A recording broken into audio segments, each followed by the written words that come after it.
रसगुल्ला और नमकीन के लिए देश भर में पहचान बनाने वाले बीकानेर में विकास सिर्फ आश्वासन तक ही सीमित है। यहाँ समस्याओं के समाधान के नाम पर सिर्फ सपने दिखाए जाते हैं। जिले के लूणकरणसर और श्री डूंगरगढ़ की जमीनी हकीकत जानी तो ये सामने आया कि लूणकरणसर से लूण गायब हो गया और श्री डूंगरगढ़ का विकास राजनीति का शिकार हो गया। आखिर कैसे, देखिए हमारे वरिष्ठ सहयोगी उगलेश शर्मा की एक ग्राउंड रिपोर्ट।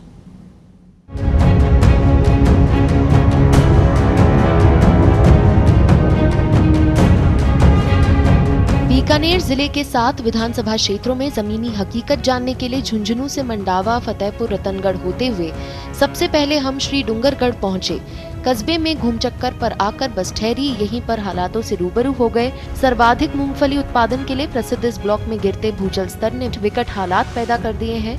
एक तरफ 1000 फीट खुदाई के बाद भी पानी नहीं मिल रहा तो दूसरी तरफ कटोरी नुमा बसावट वाले श्री डूंगरगढ़ में चारों तरफ का पानी बीच में आकर ठहर जाता है। इसे बाहर निकालने का कोई रास्ता नहीं।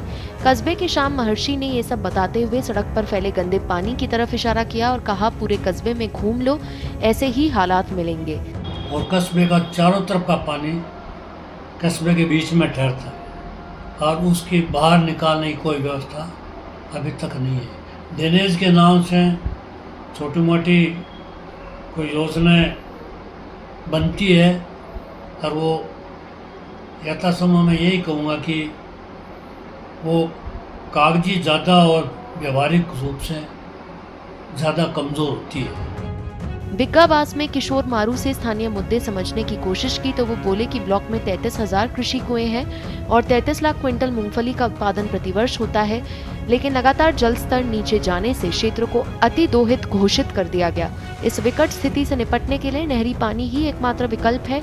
वह यही नहीं रुके, बोले घोषणाएं होती रही हैं, उसमें कहीं कोई कमी नहीं, लेकिन क्रियान्वयन में सरकार या हमारे जनप्रतिनिधि उदासीन है। बीदासर रोड पर रेलवे फाटक पर ओवर ब्रिज नहीं होने से सैकड़ों गांव प्रभावित हो रहे हैं। बस स्टैंड नहीं होने से यात्रियों को घूमचक्कर पर धूप बरसात में खड़ा रहकर बस का इंतजार करना पड़ता है। श्री डूंगरगढ़ विधानसभा क्षेत्र की जनता के लिए सबसे उपयोगी और कारगर जो मुद्दा है वो है श्री डूंगरगढ़ से बीदासर रोड पे रेलवे फाटक पे ओवरब्रिज का निर्माण होना। इस ओवरब्रिज के निर्माण होने से श्री डूंगरगढ़ विधानसभा, लूणकरणसर विधानसभा, सुजानगढ़ विधानसभा, तीनों विधानसभाओं के लोगों को, जनता को फायदा होगा। इसके अलावा सैकड़ों गांव ऐसे हैं जो इस ओवरब्रिज के बनने से लाभान्वित होंगे। इस पुल की लागत लगभग 80 से 100 करोड़ रुपये आने की संभावना है। हमारे क्षेत्र श्री डूंगरगढ़ की अगर मूलभूत बड़ी समस्याओं के बारे में पूछा जाए तो श्री डूंगरगढ़ शहर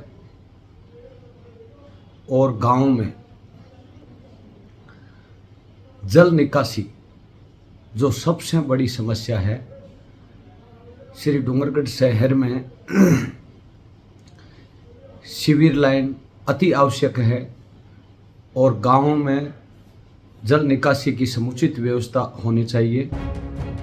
श्री डूंगरगढ़ से बाइक पर 56 किलोमीटर का सफर कर हम लूणकरणसर के मुख्य चौराहे पर पहुंचे। सबसे पहले कस्बे के नाम के मुताबिक लूण यानी नमक के बारे में जानने की जिज्ञासा हुई तो चौराहे पर ही सब्जी खरीद रहे ओम प्रकाश नायक से पूछ लिया, यहाँ नमक होता है क्या? बस ये पूछते ही वो शुरू हो गए। बोले 100 कदम की दूरी पर ही खारे पानी की झील है, खुद ही जाकर देख लो। जब इधर की हवा चलती है तो बदबू के कारण निवाला तक नहीं निगल पाते। आगे बढ़े और झील के पास पहुंचे तो यहाँ नमक की जगह कीचड़ के ढेर दिखे। सड़क से गुजर रहे दयाराम से बात करने पर बताया कि ये उत्तरी राजस्थान की एकमात्र खारे पानी की झील है, लेकिन सीवरेज के पाइप डालकर इसका सत्यानाश कर दिया। किसी सरकार को इसकी परवाह नहीं है। जी, एक तो सबसे बड़ी समस्या तो ये है कि हमारे यहाँ ये झील है, प्राकृतिक बहुत पुरानी झील है। इसमें पहले नमक बनता था और आजकल क्या है कि उसमें सीवेज का ये गंदा पानी डालते हैं और इससे क्या है कि शहर में पूरे गंदगी और बदबू आती है और राहगीर जो साधन से चलते हैं उसको भी बदबू मारती है। इसका कोई स्थायी समाधान नहीं है। और दूसरा, यहाँ सबसे बड़ी ये राजस्थान की समझो सबसे बड़ी पंचायत है। इस पंचायत को नगरपालिका का दर्जा मिलना चाहिए। यहाँ से कस्बे में पहुँचे तो सिलाई की एक दुकान पर 3 जने आपस में बतिया रहे थे। हमने जैसे ही पूछा कि क्षेत्र की बड़ी समस्या क्या है, तो उनमें से गजेंद्र ने कहा, समस्या तो उन किसानों से पूछो जो नहर का पूरा पानी नहीं मिलने के कारण 10 बीघा की जगह मात्र 2 बीघा में मूंगफली का बीजान कर पा रहे हैं। इतने में नंदकिशोर ने कहा, आपको जानकर आश्चर्य होगा कि लून करनसर में नगर पालिका तक नहीं है। बस स्टैंड बना तो दिया गया, लेकिन वहाँ बसेस नहीं जाती। सबसे बड़ी समस्या तो ये है कि हमारे यहाँ पास में जो ताल है उसमें कि पूरे गांव का जितना भी गंदगी और कीचड़ मलमूत्र ये टोटली वहाँ पर पानी जा रहा है। तो सबसे बड़ा ये है कि इसका कोई समाधान किया जाए। और एक ये है कि यहाँ नगर पालिका नहीं है, तो इतनी बड़ी आबादी होने के बावजूद भी क्या कि हम पिछड़े हैं। यहाँ बस स्टैंड भी ऐसा ही है। हॉस्पिटल में यहाँ कोई सुविधा नहीं है। का पानी कम ही है, वैसे पूरा मिलना चाहिए, उसमें से 10-20% कम ही मिलता है। सिंचाई पूरी नहीं हो पाती। और जो मेन जो यहाँ का उत्पादन हुआ करता था मूंगफली, वो अभी पूरा हो रहा है या उसमें कोई घटत आई है, कोई कमी आई? कम हो गया। कारण क्या है उसका? वो पानी का ही है, बरसात और पानी दोनों ही है। लौटते वक्त कालू गांव में रुके तो वहां बाजार में चाय की थड़ी पर बैठे मिले राम अवतार पारीक और हंसराज ने पानी बिजली की समस्या गिनाते हुए कहा कि गांव के अस्पताल में 6 डॉक्टरों की पोस्ट है, लेकिन 1 डॉक्टर मिलता है। कालू से निकलकर श्री डूंगरगढ़ विधानसभा क्षेत्र के गांव गुसाईसर बड़ा पहुंचे। वहां बस का इंतजार कर रहे कुछ बुजुर्ग बोले, स्थानीय राजनीति के कारण ये पंचायत सबसुलारे यानी सबसे पीछे है। वहीं दुकानदार प्रहलाद दास का कहना था कि प्रदेश में सरकार और गांव में सरपंच अलग अलग पार्टी का होता है। हालांकि इस बार दोनों के स्तर पर काम हुए हैं। सरपंच ने पानी का हौद बनवा दिया तो मुख्यमंत्री ने सीएचसी खोल दी। जीएसएस का भी काम चल रहा है। और एक्सीडेंट यहाँ जो चिकित्सालय में व्यवस्था नाम की कोई चीज़ नहीं है। यहाँ तक कि अगर एक्सीडेंट में मरीज को इंजेक्शन डॉक्टर लिख देता है तो कई नर्सें ऐसी है वो मोबाइल चलाती है, लेकिन चिकित्सालय में इंजेक्शन लगाने से मना कर देती है। सीएमएचओ यहाँ का है जो डॉक्टर प्रभारी है, प्रभारी का कहना भी नहीं मानते।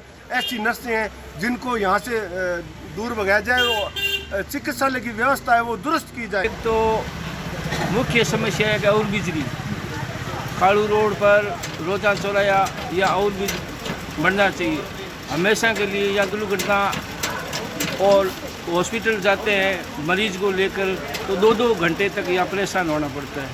और जो इलेक्ट्रॉनिक ट्रेन चालू हो जाएगी तो फिर ये बंद रहेगा गेट।